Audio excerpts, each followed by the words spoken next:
এই মুহূর্তে যে খবরের দিকে নজর রাখবো, দিল্লিতে রয়েছেন মুখ্যমন্ত্রী মমতা বন্দ্যোপাধ্যায় এবং দিল্লিতে আজকে তিনি দলীয় সাংসদদের সঙ্গে বৈঠকে বসবেন। বিকেল 3টে নাগাদ এই বৈঠক হওয়ার কথা রয়েছে বলে জানা যাচ্ছে। আমরা জানি যে আগামীকাল বৈঠক রয়েছে ইন্ডিয়া জোটের।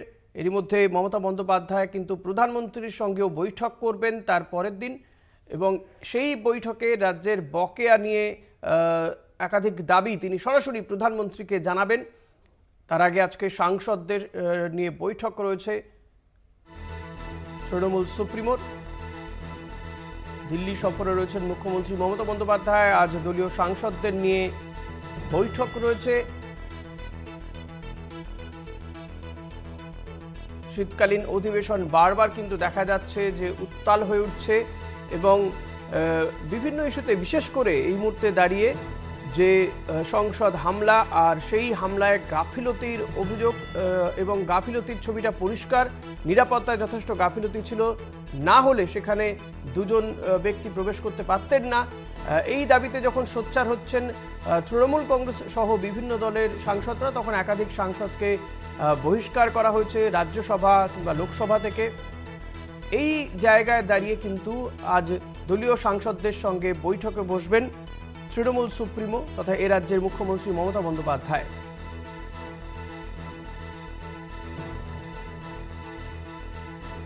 সংসদের রণকৌশল নিয়ে সেই বৈঠক বলে মনে করা হচ্ছে।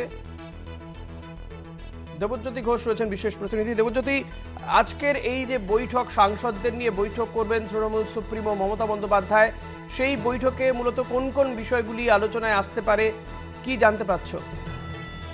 দেখো ঋষিকেশ, মমতা বন্দ্যোপাধ্যায়ের যে 4 দিনের দিল্লি সফর অত্যন্ত গুরুত্বপূর্ণ, এবং গতকাল তিনি দিল্লি পৌঁছেছেন। অভিষেক বন্দ্যোপাধ্যায়ের বাসভবনে তিনি রয়েছেন। আজকে কিছুক্ষণ আগে তিনি এসপি এবং আপের দুইজন নেতৃত্বের সঙ্গে বৈঠক করেছেন, এবং দুপুর 2:30টার সময় তিনি বঙ্গভবনে তৃণমূল কংগ্রেসের সমস্ত রাজ্যসভা এবং লোকসভার সাংসদদের সঙ্গে বৈঠক করবেন, এবং সেখানে বেশ কয়েকজন দিল্লির নেতৃত্ব থাকবেন। মূলত যে লোকসভার অধিবেশন চলছে তা নিয়ে কিন্তু তৃণমূল কংগ্রেসের কি রাজনৈতিক রণকৌশল, এছাড়াও ইন্ডিয়া জোটের বৈঠকে আগামীকাল মমতা বন্দ্যোপাধ্যায় মিলিত হবেন। তার আগে দলের সমস্ত সাংসদদের সেই বিষয়গুলো নিয়ে বৈঠক হবে। অনেক ধন্যবাদ দেবজ্যোতি। কথা বলছিলাম বিশেষ প্রতিনিধি দেবজ্যোতি ঘোষের সঙ্গে। সুদীপ বন্দ্যোপাধ্যায় তৃণমূল সাংসদ, তিনি ঠিক কি জানিয়েছেন শোনাবো।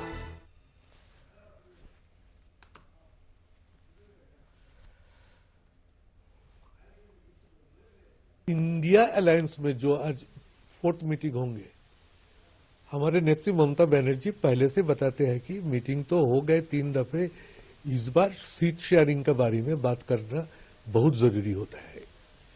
ये 543 सीट्स का बीच में कम से कम हम लोगों को तो टारगेट होना चाहिए कि 450 सीट तक हम लोग 1:1 फाइट पर चले। और ममता बनर्जी बहुत आशा लेके इस बार आए हैं कि ये सीट शेयरिंग का प्रोसेस यही सबसे पहले होना जरूरत है।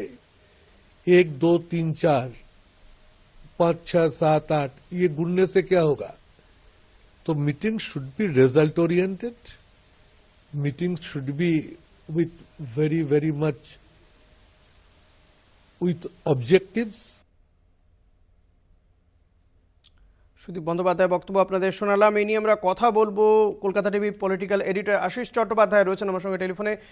আশিস দা, মমতা বন্দ্যোপাধ্যায়ের দিল্লি সফর, একাধিক বৈঠক রয়েছে তারই মধ্যে আজকে তিনি দলীয় সাংসদদের নিয়ে বৈঠকে বসছেন।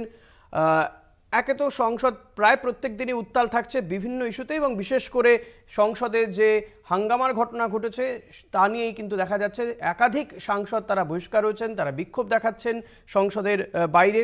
এই সমস্ত কিছুই কি বৈঠকে আজকে উঠে আসবে? দলীয় রণকৌশল কি হতে চলেছে আগামী দিনগুলোতে, সেগুলোই কি আজকের বৈঠকে আলোচনা হবে? আশিস দা, শোনা যাচ্ছে? আশিস দা, শোনা যাচ্ছে আমার কথা? হ্যাঁ শোনা যাচ্ছে। হ্যাঁ আশিস দা। হ্যাঁ, ওই যতটুকু জানা যাচ্ছে রাজনৈতিক সূত্রে, তাতে বিজেপির বিরুদ্ধে লড়াইকে সংসদে তীব্রতর করবার পথ খোঁজা হবে। কেননা ইতিমধ্যেই দেখা গিয়েছে যে সংসদে যে হাঙ্গামার ঘটনা ঘটেছিল তা নিয়ে প্রতিবাদ করতে গিয়ে তৃণমূলের সাংসদ সহ নানান দলের বেশ কিছু সাংসদকে সাসপেন্ড করা হয়েছে। কিন্তু সংসদে বিবৃতি দেওয়ার যে দাবি প্রধানমন্ত্রী বা স্বরাষ্ট্রমন্ত্রী, সেই দাবি মেনে নেওয়া হয়নি।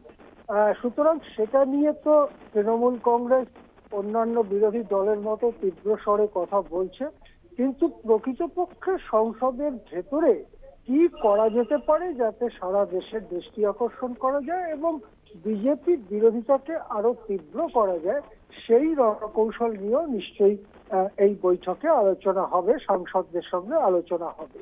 পাশাপাশি অবশ্যই রাজ্যের দাবি দেওয়া নিয়ে কিভাবে সেই চাপ বাড়ানো যায় কেন্দ্রের ওপর, সেটা নিয়েও অবশ্যই আলোচনা হবে।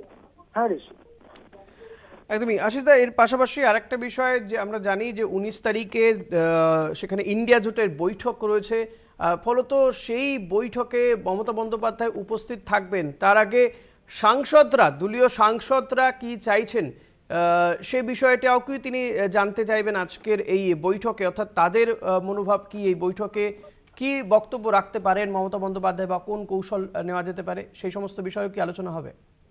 দেখো ঋষি, এটা 4 নম্বর বৈঠক। প্রথম বৈঠক আপনার নিশ্চয়ই মনে পড়বে যে মমতা বন্দ্যোপাধ্যায়ের সাথে নীতিশ কুমার এবং তেজস্বী যাদব কথা বলতে এসেছিলেন নবান্নতে। তারপরে পাটনাতে মিটিং হয়েছিল, প্রথম মিটিং। সেই মিটিং 23শে জুন হয়েছিল। তারপরে আরো 3টি মিটিং হয়েছে, ব্যাঙ্গালোরে মিটিং হয়েছে, মুম্বাইতে মিটিং হয়েছে।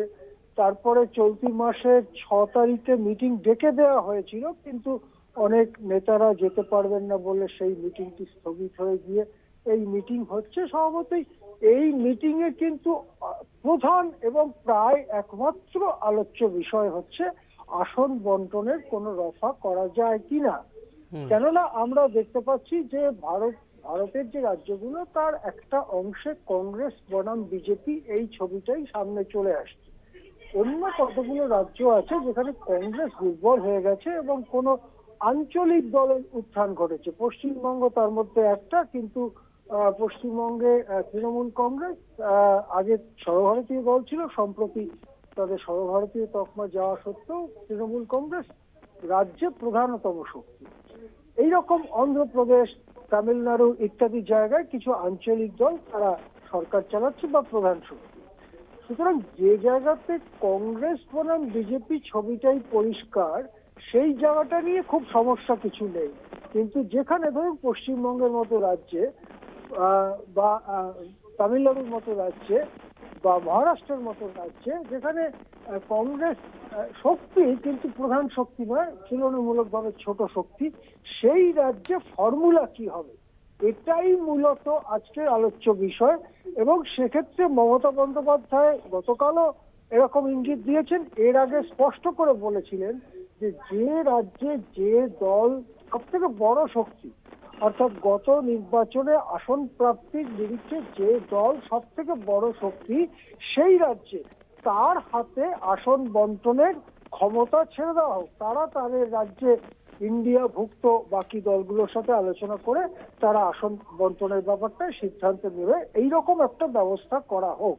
কিন্তু কংগ্রেস কি তাতে রাজি হবে, সেইটা হচ্ছে মূল প্রশ্ন। সেক্ষেত্রে এ রাজ্যের কংগ্রেস কি রাজি হবে, সেক্ষেত্রে অধীর চৌধুরীর নেতৃত্বাধীন পিসিসি কি রাজি হবে, এই সব জটিলতা দেখা দিতে পারে।